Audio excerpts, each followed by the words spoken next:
వేసింది పెళ్లి కోసం. పెళ్లి కోసం వేస్తే ఆయన మళ్ళీ పోలీస్ వాళ్ళని పంపించి నాకు రప్పించి అది ఇది చేస్తున్నాడు.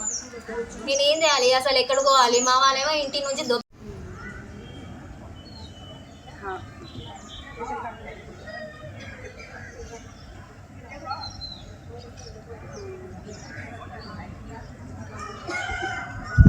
న్యాయం కావాలి మేడం. చెప్పు.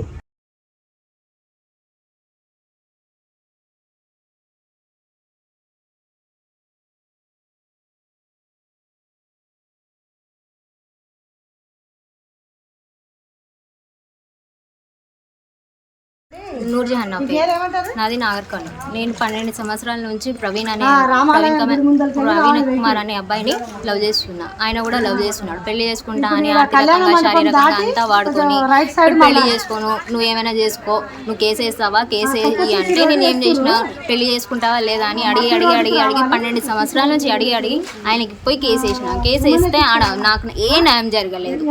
అక్కడ వెళ్తే నీకు మేము బలవంతంగా పెళ్ళి అయితే చేయమమ్మా, ఆయన ఇష్టం చేసుకోండి లేకపోతే లేదంటే ఆయన కావాలని పెళ్లి చేసుకోకుండా రిమాండ్కి పోయి వచ్చిండు.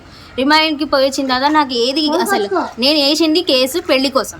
పెళ్లి చేసుకొని ఆయన సంసారం చేయాలి కదా. 2 సార్లు అబార్షన్ చేపించి అంతా వాడుకొని అంతా తీసి టిష్యూ పేపర్ లాగా ఎప్పుడు వచ్చినప్పుడు టిష్యూ పేపర్ లాగా వాడుకొని అంతా చేసి ఇప్పుడు ఏం చేయాలి? నాకు ఏ సపోర్ట్ లేదు. నేను ఇండిపెండెంట్గా వచ్చిన.